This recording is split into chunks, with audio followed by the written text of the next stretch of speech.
সর্বোচ্চ নির্যাতিত হয়েছে, আমরা সবাই জানি। আর 17টি বছর যিনি আমাদের ছায়া দিয়ে, আমাদের অর্থ দিয়ে, আমাদের পাশে সবসময় থেকেছে জনাব খন্দকার নাসিরুল ইসলাম নাসির ভাই, আমাদের অভিভাবক।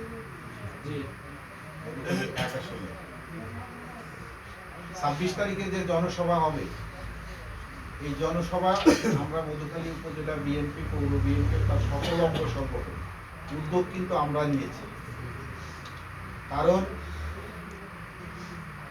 ফরিদপুর 1 আসন থেকে যদি খন্দকার নাসিরুল ইসলাম নাসির ভাই মনোনয়ন না পায়, আমাদের রাজনীতি চুক্তির সম্মুখীন হয়ে যাবে।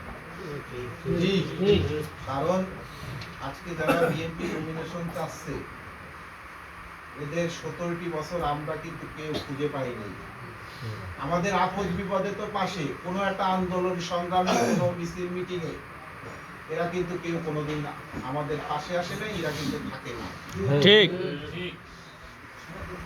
আজকে যে নেতা 17টি বছর আমাদের সাথে, আমাদের পাশে, আমাদের আপদে বিপদে থেকেছে, আমাদের 26 তারিখে যে মিটিংটা হবে, এই মিটিংটা সরাসরি তারেক রহমান দেখবে। তাহলে মিটিংটার গুরুত্ব কতটুকু আপনারা কি বুঝতে পারছেন? তাই সেই জন্য আপনাদেরকে বলতে চাই যে গুরুত্ব সহকারে এই মিটিংটা সবাইকে দেখতে হবে এবং নিজেদের মধ্যে আমাদের যে সামান্য ভুল বোঝাবুঝি যতটুকু আছে, কারো জমি জাতি নিয়ে কারোর সাথে কারো ঝামেলা কিন্তু আমাদের নাই। আমাদের ভিতর নেতৃত্বের প্রতিযোগিতা আছে, থাকবেই। আমাদের মধুখালীতে কি নেতৃত্বের প্রতিযোগিতা ছিল না?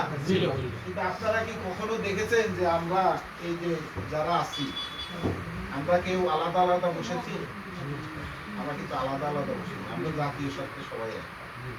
এটাও কিন্তু আমাদের জাতীয় স্বার্থ। এই স্বার্থে সবাই এক থাকতে হবে এবং কামালদিয়া ইউনিয়ন থেকে একটা মিছিল যাবে, একটা ব্যানার থাকবে। সেই ব্যানারের পিছনে মধুখালী কামালদিয়া ইউনিয়ন বিএনপি, যুবদল, ছাত্রদল, স্বেচ্ছাসেবক দল, কৃষক দল, সমস্ত অঙ্গ সংগঠন তার পিছনে থাকবে। আলাদা আলাদা ছাত্রদল, যুবদল প্রতিবার যে মিটিং করে, এইবার এটা হবে না। এবার সম্মিলিতভাবে, সত্যি যদি আপনারা নাসির ভাইকে ভালোবাসেন, যদি তার নেতৃত্ব মেনে আপনারা রাজনীতি করেন, তাহলে সবাই একসঙ্গে মিছিলে অংশগ্রহণ করতে হবে এবং সমাবেশে যোগ দিতে হবে।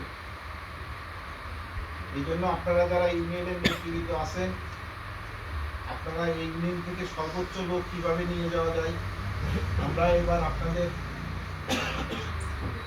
মানে যাতায়াতের ব্যবস্থা আমরা করব। যা অতীতে হয়তো আপনারা নিজেরাই অনেক দিন ধরে নিজের পকেটের টাকা খরচ করে সবাই রাজনীতি করছেন। এখানে আমরা কর্মী সমাবেশ করেছি, প্রত্যেকটা নেতা হাজার হাজার টাকা, লক্ষ লক্ষ টাকা খরচ করছে না? মধুখালীতে আপনারা যান, আমরা কিন্তু কাউকে তেমন ভাড়াও দিতে পারি না। আমরা এবার আপনাদের জন্য কনভেন্সের ব্যবস্থা করবো, কিন্তু আমাদের জনসভায় লোক চাই। আমরা আশা করি কামালদি ইউনিয়ন যেভাবে আমলিগ দ্বারা নির্যাতিত হয়েছে, কামালদি ইউনিয়ন থেকে মধুখালী 11টা ইউনিয়নের মধ্যে সর্বোচ্চ লোক এইবার আমাদের জনসভায় উপস্থিত হবে। এই দাবি আপনাদের কাছে এবং আপনাদের কাছে অনুরোধ, নিজেদের মধ্যে কোনো ভুল বোঝাবুঝি, হানাহানি এগুলো করবেন না। এই করলে আমাদের এই যে মুরব্বী যারা আছে, আমার মাস্টার আছে, নরসিং মাস্টার আছে, আমাদের বিএফ আছে, টোকন আছে, ঠিক আছে, সবাই একসাথে বসবেন। সবাই একসাথে বসবেন, প্রত্যেকটা ওয়ার্ডে ওয়ার্ডে যাবেন। এই যে মিটিং করে গেলাম, মনে করলাম যে মিছিলে লোক চলে যাবে, আসলে কি তা যায়? লোক আনতে অনেক কষ্ট হয়, একজনের পিছনে শ্রম দিতে হয়। আপনারা যদি শ্রম দেন, লোক আসবে, যদি না দেন তাহলে কিন্তু লোক আসবে না। আমরা 11টা ইউনিয়নের জন্য 11টা টিম থাকবে, 11টা টিম থাকবে, 11টা টিম মনিটরিং করবে যে কোন ইউনিয়ন থেকে আমাদের লোক কত আসে। আমরা আমাদের ইউনিয়নের থেকে আমরা সর্বোচ্চ লোক চাচ্ছি।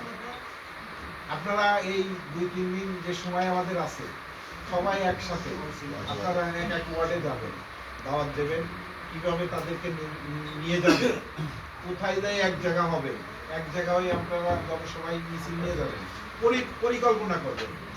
পরিকল্পনা করে আপনারা একসঙ্গে যাবেন। যাক, অনেক রাত হয়ে গেছে, বক্তব্য দীর্ঘায়িত করবো না।